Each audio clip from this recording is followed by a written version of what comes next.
Welcome to Triumph and Disaster, a show dedicated to manly creativity and culture. Brought to you by your host, Cameron McHarg.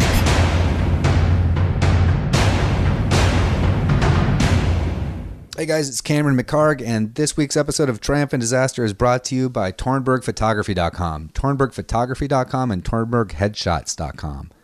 So Maria Tornberg is one of the most sought-after headshot photographers in Los Angeles today, but she's also doing a lot of other things. Whether you need your social media shots, dating sites, whether you're like a real estate agent, a startup company, you need all your employees, sites for the websites, everything. She does it all.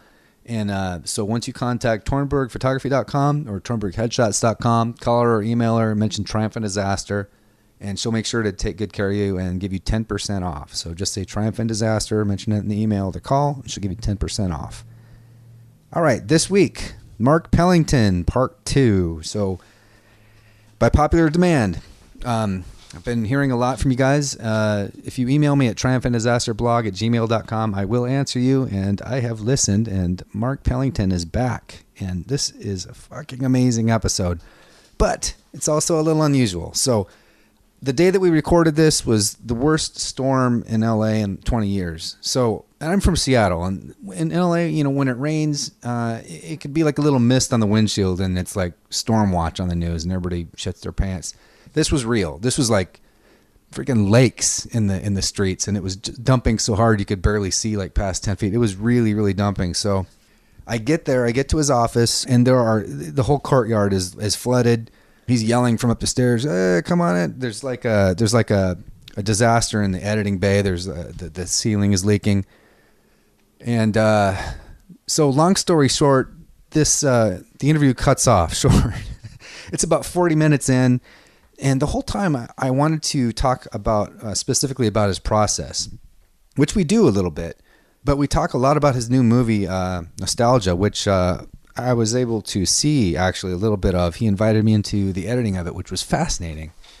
And I'll put a couple of photos that I snapped with my phone of that whole process at triumphanddisasterblog.com. But just to see him working with his editor and seeing what I saw this last scene, which was only maybe like 5 to 10 minutes or so, and incredible.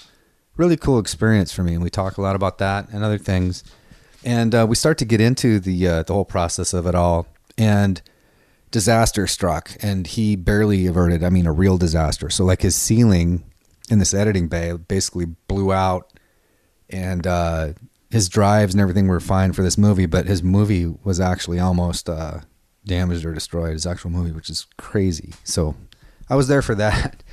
And so it cuts off short around 40 minutes or so, but everything else, leading up to that is really, really good. Really good. I'm so happy to have it on. And he will definitely be back. I'll have him on again for sure, and we'll get a little bit more into pure process-oriented stuff. But here's Mark Pellington, you guys. Enjoy. Triumph and Disaster. So it started out with, it's rainy as shit today, by the way. When it rains in LA, it doesn't fuck around. And it's raining. I come around, there's like a 3-story building and giant-ass Mark Pellington from the very top floor. It's a There's been a disaster. Come on in. Yes, you showed up. You showed up when I was on a conference call, a flood in the edit room, a leak, right? So everything that could go wrong is going wrong on a Friday. So the collapse of civilization. Yeah. And with that, we start our part 2 of our By conversation. And I will start with I will go back in time to 1981, college radio station, University of Virginia. Were you a DJ? WTJU. And the name of my show was This is Positive Noise. You're an NPR Sweaty Balls host. Mark Pellington. You're listening to Positive Noise. Previous to that, we heard New Math on 415 Records with They Walk Among You. Previous to that. So I came of age listening to these weird independent or college radio stations starting in high school that would literally play 16 songs in a row. You had no idea, so you had to get to the end of a set list to hopefully figure out who the hell it write was. down really fast. So I would record them on a cassette. Yeah, I was just going to ask. I used to do that too. I'd record them on a cassette and then write down. So when I could record them, say, I'd play it back to me. Oh, that's what it was. And that's how I got introduced to probably all of the music that formed my aesthetic sensibility. No shit. That was pretty much my sophomore year in high school. So now we're going back to 1978. Okay. And I was telling a story to a friend yesterday, giving a little childhood lament of, oh, this is what happens. But I said what it was punk rock expressed the anger and frustration that I felt as a kid that I couldn't express to my parents. Yeah. So like that was the music that was like, God, it had rage and power, yet had some melody too. So it was you could like, whether it was the Damned or the Clash or the Pistols. Or did you get into the whole punk scene? Were you? Oh yeah, that was totally. Yeah? I didn't like dress up, but like, yeah, no, like ooh, you were like a closeted punk. No, skinny tie, new wave. Oh, okay, right. You know, the skinny leather tie. Baltimore, thing. 1978, 79. So British punk, but like the Americanized version was the skinny jacket, the skinny tie, buttons. Yeah. I'm into ska. All kinds of lots of I'm buttons into all over your. the Police. Right, I remember that. Blonde, the Pistols, Devo, Blondie, Devo, Talking Heads. Right. Yeah. Anyway, there you go. So yeah, positive noise. So, did you wear the big giant '80s headphones so you can hear your voice? You can do the NPR voice even better, like you just did. No. You winged it. 80s. Got to keep the mic up. 80s headphones. No, I didn't have any 80s headphones. No? Nope, not that I remember. Giant ass Walkman? That came later. I had a Walkman. If you walk around this office, the analog graveyard, I guarantee still about? I guarantee you there's a Walkman. I guarantee you there is a Discman. Yeah. You know what? The Walkman was better because it didn't skip when you moved around. Right. I still have all my cassettes. I still have boom boxes, all of them. No fucking way. All You of have them. all that stuff? That's cool. All of it. That's actually All really of cool. it. Actually, one of the guys who was going to design the website, my old website design was really dark. And the concept for the guy who did it was he turned off all the lights in my office, in my space, and went around with a flashlight and took stills and recorded it and took stills of it. That's pretty. So it was it's like, kind of here's your entry into my mind, because the office was the representation of all my work and all my interests. This is one of the coolest offices, if not the coolest, though, I've ever been. That's a pretty cool idea that he did. But it was cool. It set it apart. Actually, it was very, but it was hard to navigate, and it was like. People were like, wow, it's really. It positioned you as like super dark. You're the dark guy. Yeah. Well, was that during the I Melt With You period? No, this was there when before. did I have that? You make a good point. No, I think I built a site before that, but it was around that. Right about there. Yeah, it was around that period. Oh, you know. But then I had enough friends, and I navigated through other sites, and I was like, you should make it a little cleaner, a little easier to present stuff to people. Simple and clean. Simple. Do you remember, before we get on this, how fucking cool that was back in the day going to music stores? You were just talking about the tapes. Remember just looking at album art and just kind of like looking at bands that you've never heard of and just kind of looking at the songs, and you took a risk a lot of the time. I you would just bought something, drive. didn't know what it was. I would drive to a place in Pikesville, Maryland, about 30 minutes from my house. And so I was 16, driver's license, and would drive. I think the place was called the Music Machine.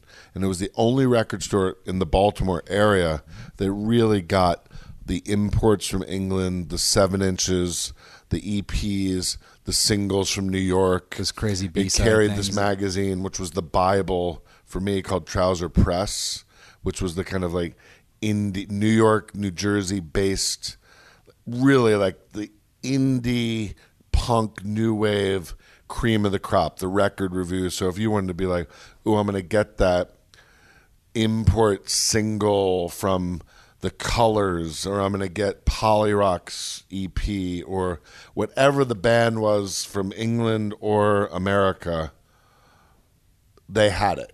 and they were very knowledgeable, and they'd let you listen to stuff. Oh, it was and one once of you those became places. a client, they'd be like, "Oh, you like the undertones? You should listen to Stiff Little Fingers." And you discover so much shit that dude, way. And still have all the vinyl that I bought back then, and that relationship with music and the purity of it.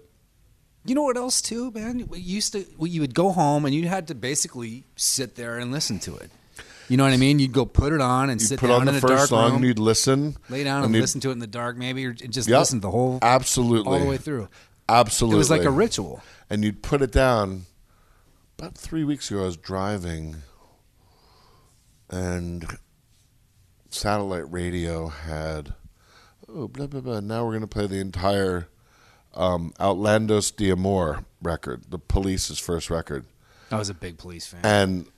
And you hear it, and I think Next to You was the first track. So you remember how, Roxanne was the third track, Truth Hits Everybody. Then the next day they played Joe Jackson's first record, Look Sharp. And you're listening, and I literally was remembering putting the needle down and hearing it for the first time and just being devastated, drawn in, enraptured, spoken to by the music.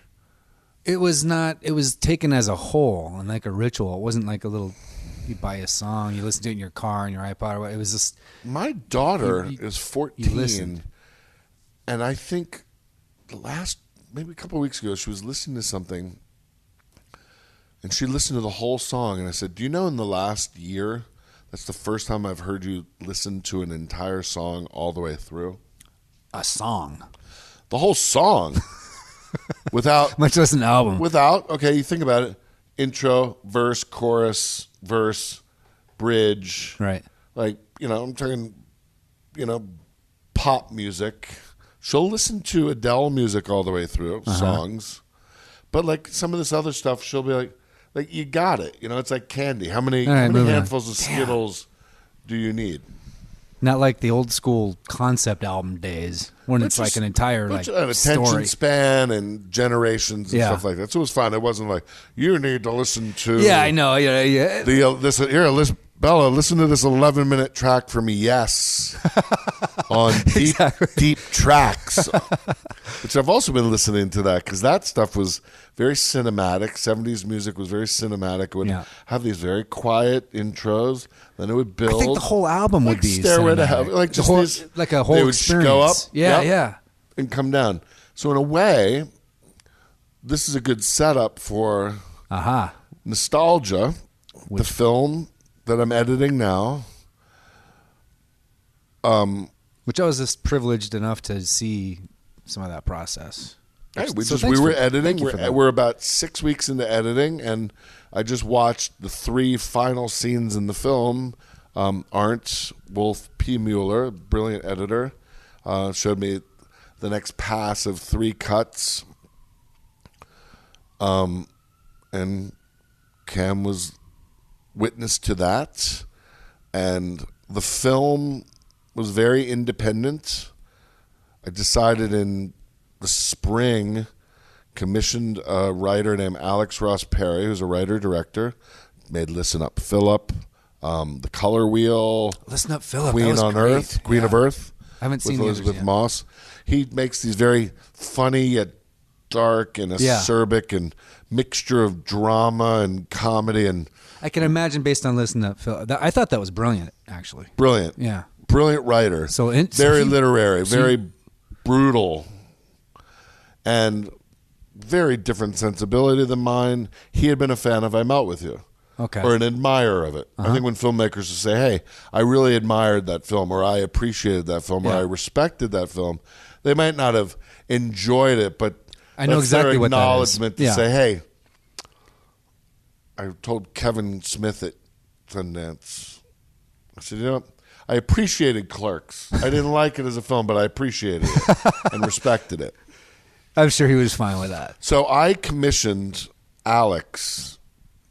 I said, do you ever write for other people? He said, yeah. I said, well, I have an idea. I have a bunch of ideas for kind of a mosaic film. The themes are memory and memorabilia and loss and objects and what we hold on to and what we get rid of and what is nostalgia and nostalgia. I just explained to him all these ideas and sent him an email with a bunch of fragments of character sketches, some premises, some ideas, some visuals, a couple articles from the New York Times that they really stem from that nostalgia. The word nostalgia was coined in the 1600s by surgeons in Switzerland, in hospitals, when soldiers would come in with PTSD, completely fucked up, their brains fucked up, and really missing home. Huh. And so nostalgia, like the Greek root of nostos, was like a sickness for home. Interesting. I didn't know that. Right. So it was ultimately an ailment. And I was personally, through kind of grief recovery and healing and, kind of getting, years ago my wife passed away, still years later processing photographs and objects and what I was holding on to and what I wasn't holding on to and what I was keeping and what I was collecting and what I couldn't get rid of and what was still in my heart and in my physical surroundings and other articles. So all this stuff was in a big document I had called The Death of Nostalgia. It was like 180 pages, and I didn't know there was going to be a photo book. Maybe I put photos with it. There was emails, letters, just all this stuff. You sent all this to him, or this whole manifesto of things? No, I kind of just, this was the generation, the source of it, but I went through and pulled some stuff, characters and some stories and situations that would make more of a film. And he responded to some of them, and it triggered many ideas and his thoughts and his imagination and framing devices in a structure. We went back and forth with some emails. We met. And I was finally like, would you like to write it? What do you think?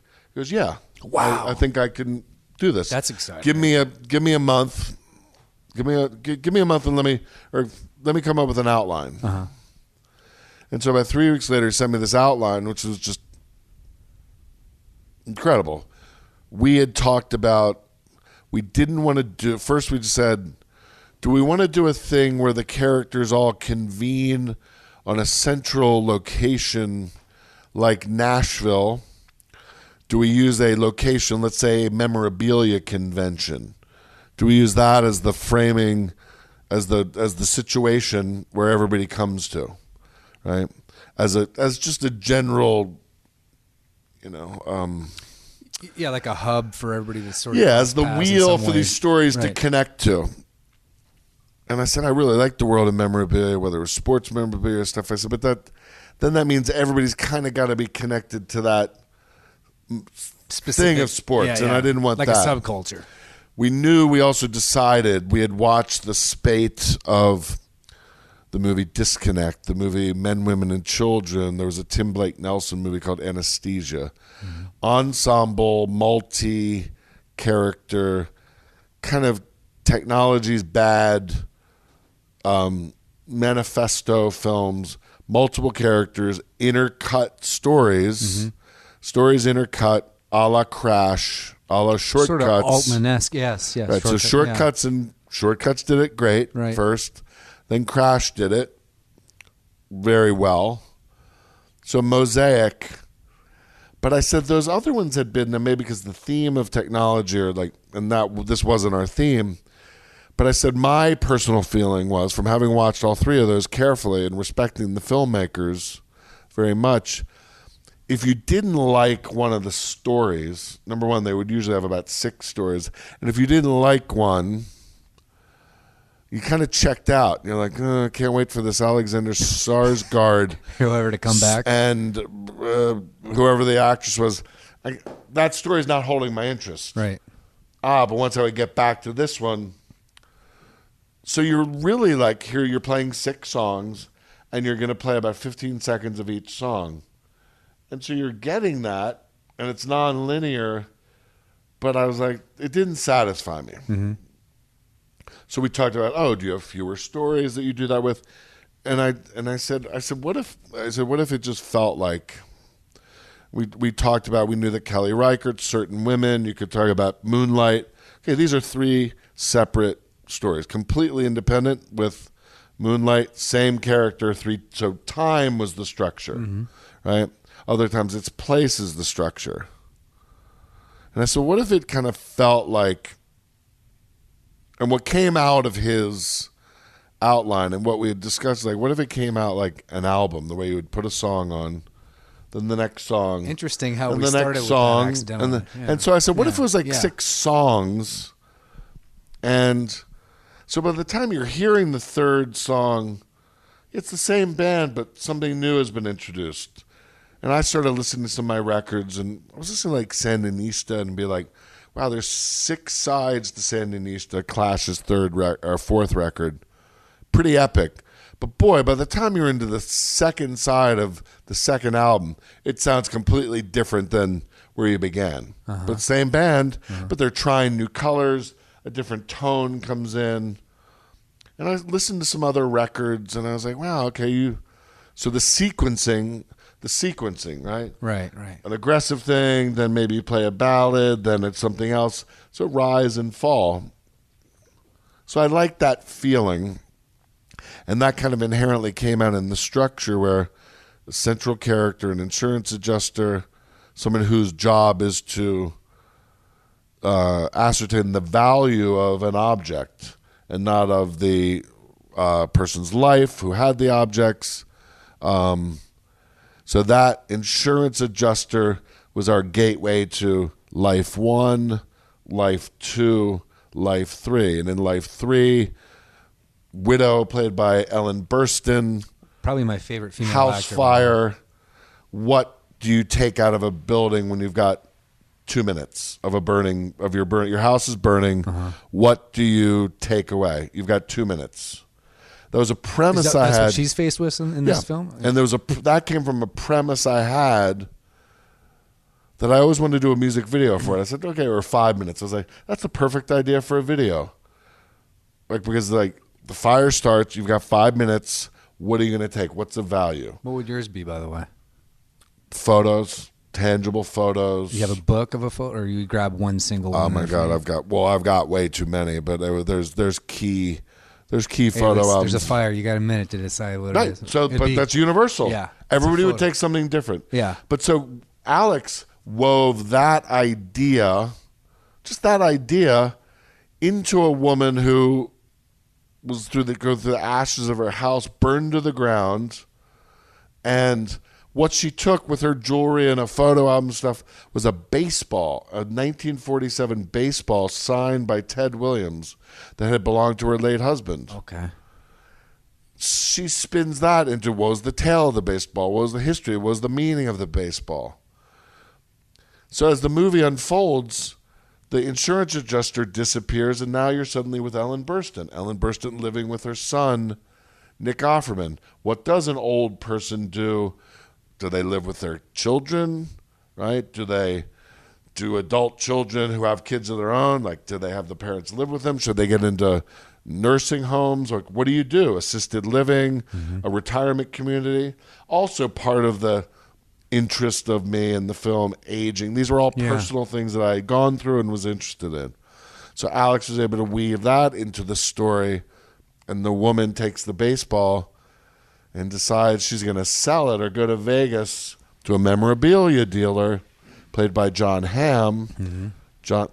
Before you know it, Ellen Burstyn's out of the movie, and now you're following John Hamm in his life to go with his sister, going through his parents' attic. The parents have moved to Florida and left their childhood possessions for them to go through and decide what they want. What do you want in the house? So the structure basically just passes the baton after a while instead of going back. But it doesn't follow one object. Right. It's not like $20. We're like, we're going to follow the dollar bill. Right. It doesn't follow. So it's not schematic like that. Yeah. It's not contrived, or it's not designed like that. It's not forced. Alex is the creator. Alex is a writer. So we wrote the story in these situations and collaborated on the idea. And then he wrote the screenplay. And other than like 2 notes I gave him, I said, could this happen to this character just a little bit?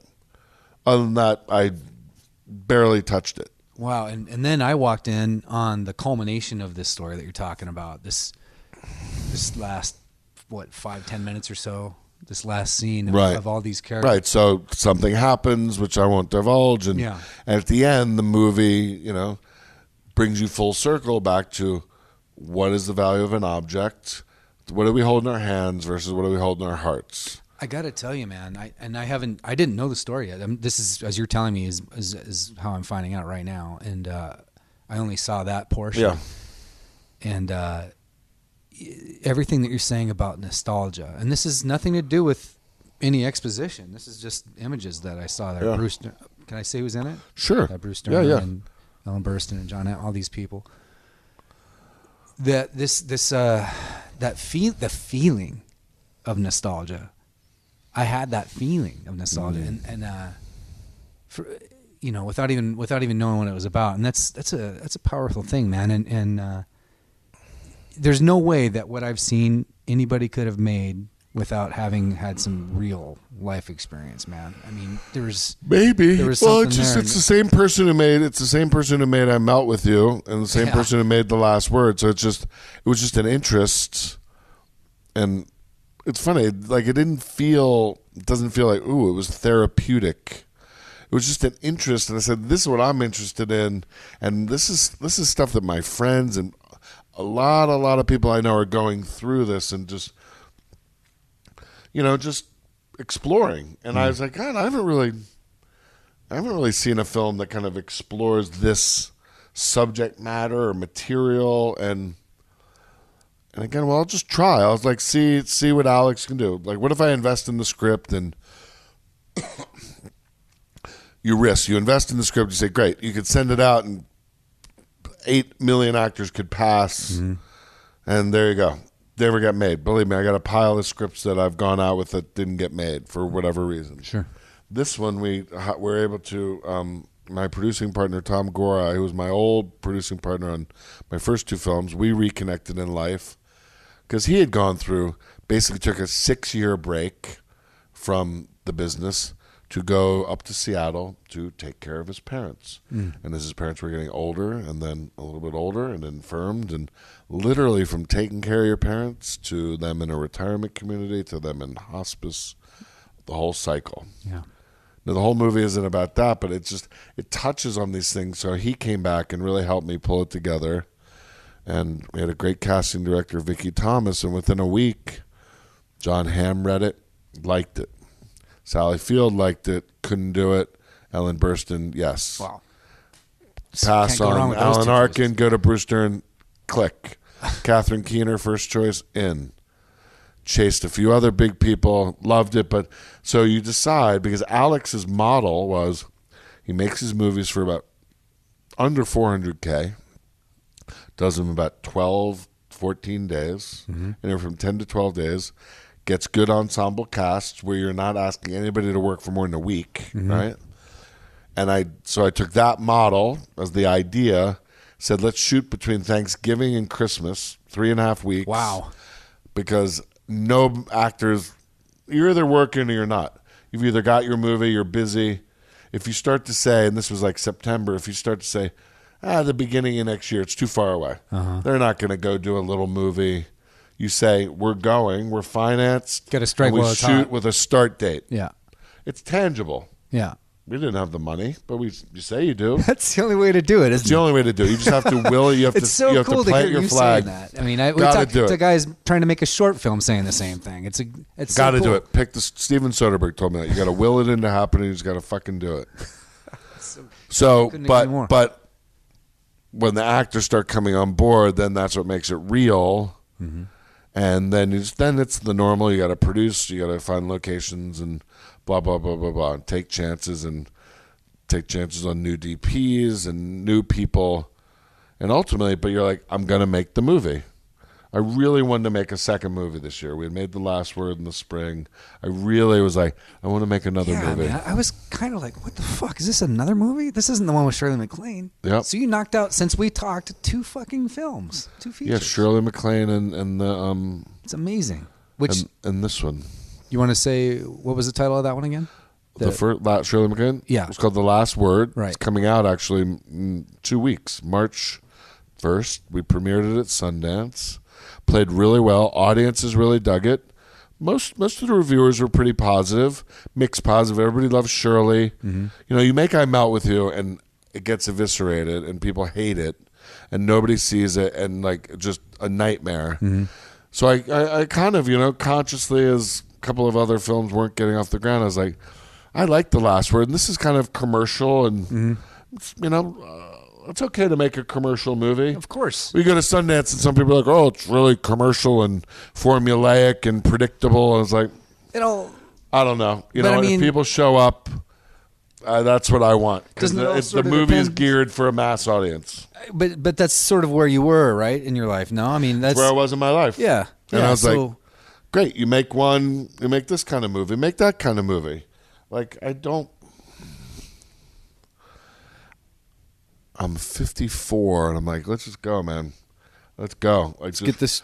Go. Let's make this enough shit. Of this, like, waiting years between movies. And I think most filmmakers are, no one chooses to take time between movies. It's just a sign of how difficult it is to get a movie made. Yeah. So if you can be more prolific and make them, this already taught me, I'm like, okay, what can I do cheaper? We made this for about $1 million. 1.1. You made this for 1.1 with that cast. Yep. Yeah, they all did it for nothing. Holy shit balls. Peanuts. This is quite a cast too. 18 days. No way. Just right here. So again, I knew in the material, I was like, 18. It's again, that's what it is. That's your currency. Time, days. So what can I do? What can I design to be 15 days? What could I do? But just go look at like Tangerine, man. Look at Sean Baker, fucking genius. Look at these guys doing, Amy Simons. These guys like making these movies for nothing, for shit, for I think peanuts. you kind of have to do that if you're not making a Superman movie. You know what I mean? It's to. pretty much one or the other. Or in between. I just got hired to do a thriller for Sony. Oh, you did? Right. When's that coming? I hope in the summer, but I can't say it. Till we get the actress attached, but it's a cool thriller. Okay. That I went for the job, and boy, even if it's a $20 million movie budget with a star, with a big studio, boy, it would be fun to do that. Man, so you and Soderbergh actually have quite a few similarities in that way, I think. He's a god. I'm a peon. Well, come on. But he is a god. But he's jumping from Ocean's 11 to like the Girlfriend Experience. He's my hero. So he just that's sort of what you're doing in a way. Well, let's see. Let me get the Ocean's 11. I'm going from Schizopolis to King of the Hill.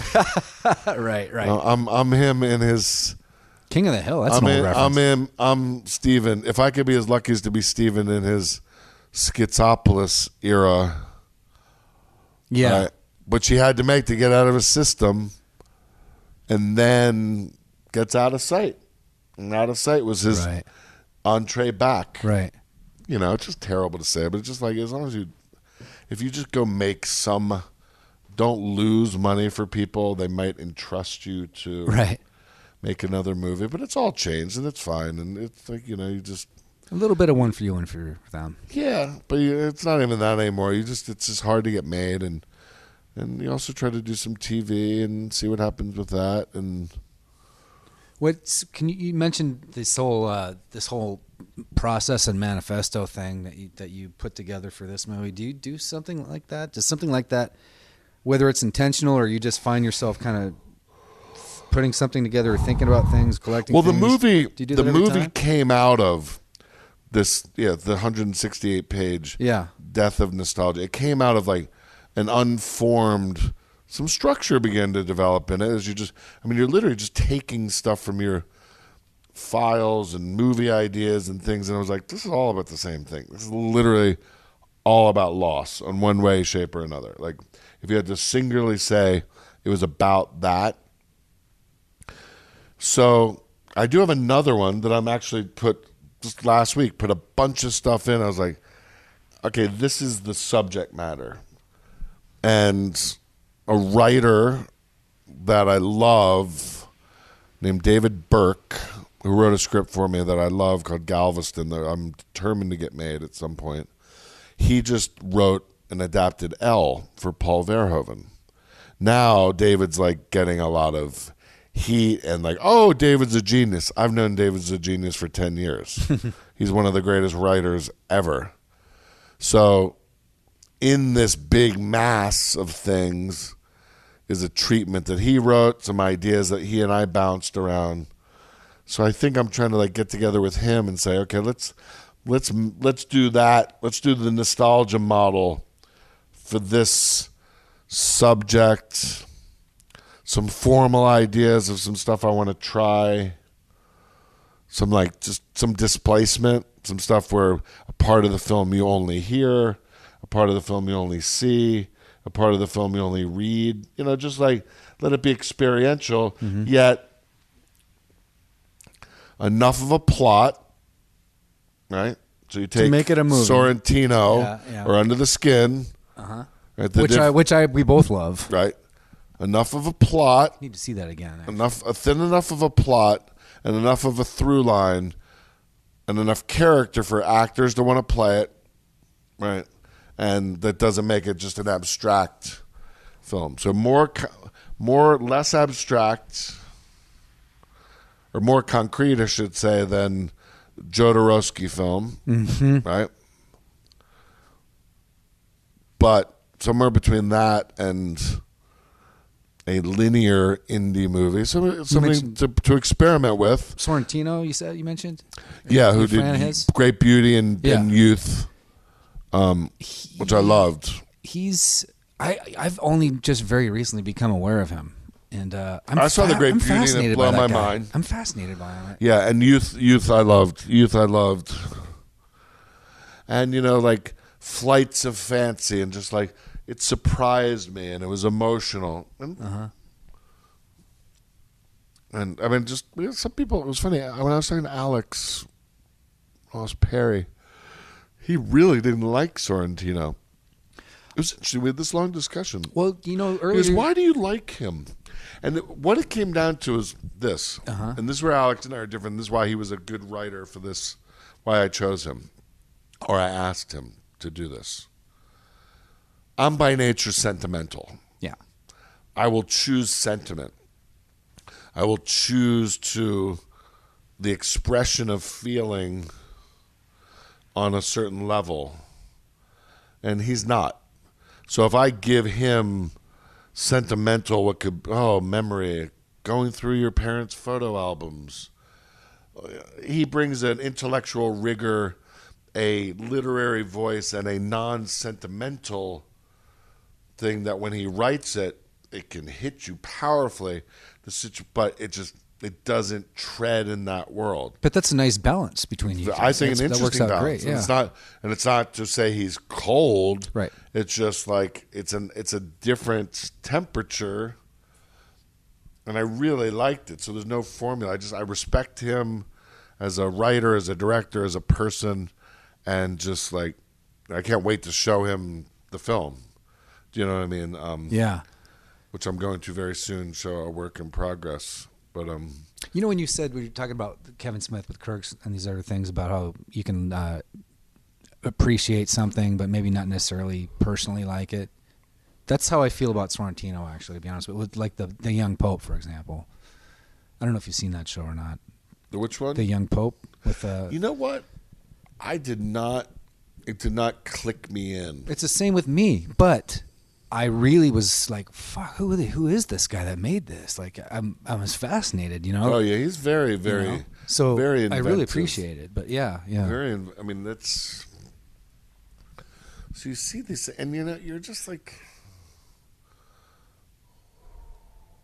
I have a lot of, you know, and you're just scratching I feel like I'm, scratching the surface There's some when we watched the Editor's Assembly. We came back before Sundance. We came back after Christmas. We shot the movie, wrapped it before Christmas.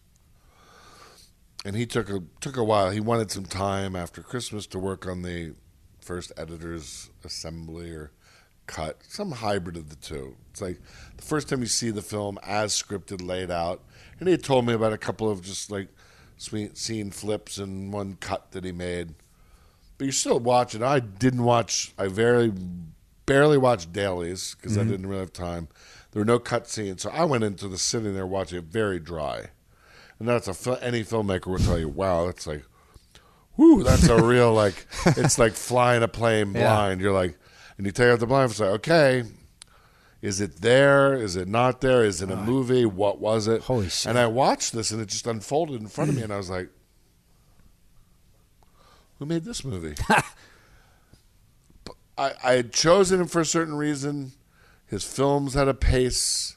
His Arndt, the editor. Mm-hmm. And I was like, shot it in a certain way. I just performance. Long scenes, let it play out. Mm-hmm.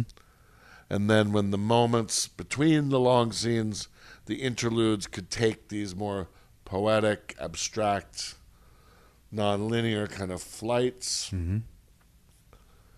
You know, let's say there was songs on the album with transitions between the songs. Whatever it was, it just unfolded. I was like, wow. It was really... What a beautiful thing that is. It really felt good. So it's weird. It'd be like if you walked through a house and it had been all laid out for you. Everything, where the towels were. Here's the towels in the bathroom. Here's where the soap dish is. Here's where the blender is in the kitchen. There's a little candy on the pillowcase. Right. Here's the color. Here's the color of the wallpaper. All right. Everything. And you're like, there's your house. And you'd be like, wow, okay. You'd be like, I don't like the orange wall. Could I make this plate ceramic instead of plastic? You're basically adjusting, but he set a foundation. He did the house, yes, based on the blueprint. Yeah. And the blueprint, as an architect's blueprint of the house, and the renderings, and then the footage given to him, and it's his interpretation. So he would choose this take. This is this couch against here. So it was scripted, so it didn't shock me, but just, boy, you shoot a lot of stuff. You shoot this pass at 120 frames with no dialogue. Where does that stuff get used? Staying on that take, withholding the wide shot for 2 minutes. All these things that were like, wow, just the aggregate effect was very leisurely. It was very interesting. It surprised me. And there was one thing that I'd shot total improvisation that I don't know, he didn't necessarily know what to do with. And you just talked about Sorrentino, and it reminds me, it's just like, great. It's like when Michael Caine goes out to the field with the cows and it becomes this like symphony. It's like, it's kind of a fantasy. It's kind of like playful. Mm-hmm. It's still part of telling the story. Well, no, we can't do that. So there's not really rules. Right. We have a few places where voice comes in, like a reading. Another one is John Hamm reads a letter. We're like, okay, we're not really going to use songs here. We're going to use just music, just classical, like cello and violin. Just like let that be the signature. And so it's the process. We're in the process right now of getting our sound team and my sound designer, and that's all exciting, man. Yeah, but just getting the structure and the story right. Yeah. And then that interplay between them. And see, but I'm truly trying to think of like what to make next. That's amazing. We have to. You're not even done with it. I love that. Yeah, I know like, what you mean. Again, if I was 35 years old, I might feel different because I'm going to build to this, and if I do this, then I'll go get, the tentpole movie. Mm. I'm not kind of building towards that. Yeah, I think you're in a better place though. I just want to make than that is. I want to make as many movies as I can while I'm here. Can we hold on 1 second? Yeah. I'll just let it play. We're probably not even gonna cut this out. So when he's on the phone, I'm gonna try to talk to Mark about his process a little bit. He has a whole section in his website. If you go to his website, the Mark Pellington website, and go to process.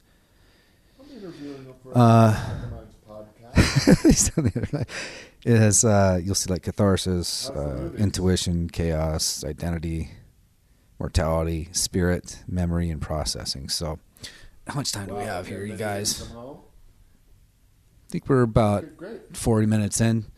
So I'm going to see if we can touch on all that stuff. Hope you guys are digging this as much as I am. Great. Well, we might have to do a part 3. If you guys want to do a part 3, email me, triumphantdisasterblog@gmail.com. And he's back. Hey, so I wanted to ask you, if we could touch on a little bit on that process section that you have on your website and all those points. So I want to try to keep this to just like about an hour. We might have to do a part 3 someday, dude. But or part 15. Yeah, but I'll be back. Yeah, we'll talk off mic about that. Okay. I'm going to talk about my problems on the podcast. He's going to get a sex change.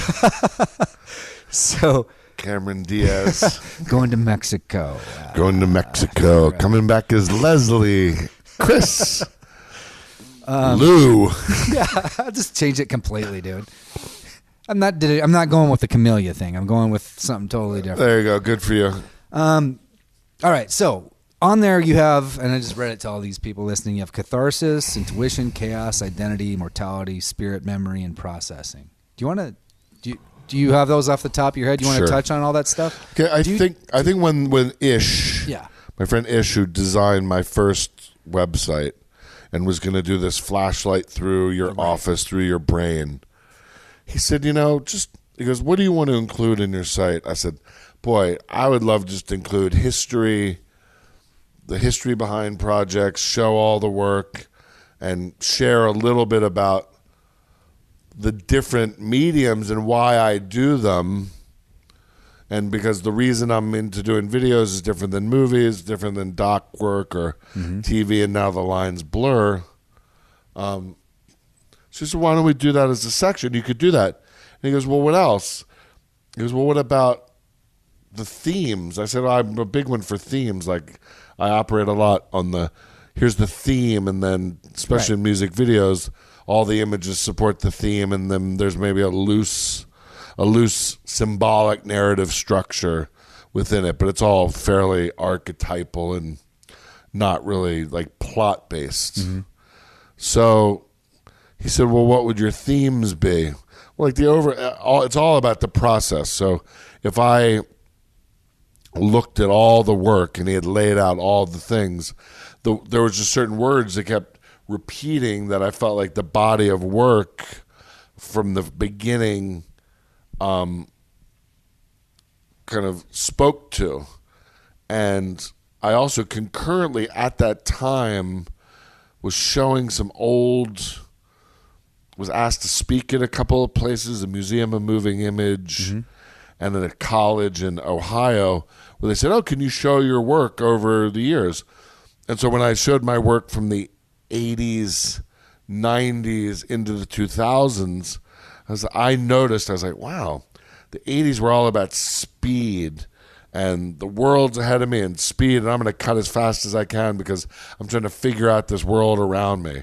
And then when my father got sick and died with Alzheimer's, the work suddenly started to become more about mortality and memory, right? And I realized that then with other death or loss was like, I realized that like healing. So like, I don't think processing and healing actually would be something I would add to the site now. Okay. But healing is processing. You're going through this thing and kind of re-examining and kind of exploring nostalgia's process of exploring the past and deciding what you're going to keep. And are you sick? Is it a similar process, even if it's totally different subject matter every time that you approach something? So that was Mark Pellington again, you guys, and sorry about that crazy cutoff at the end, but I told you what happened there. I'm so glad to have him back, and as promised, and it's been a long time coming, but what a good talk. What a good guy. What a fascinating guy. The guy's a real artist, and I hope to have him back yet again. And if you guys enjoyed this, I mean, I obviously did. If you guys enjoyed it as much as I did, it would seriously help me a lot if you just took a second. Just go to iTunes, go to Triumphant Disaster, and just leave a quick, good, hopefully, rating and review. And if you do, I'm going to be happy to call you out on the next show and give you credit, call you out by name, and thank you. So if you do that and or leave a donation on the PayPal buttons at triumphantdisasterblog.com, I'm gonna call you out and give you credit, and I'd love to personally email you and thank you. So you can email me at triumphantdisasterblog@gmail.com, and we'll see you next week. Thanks, guys.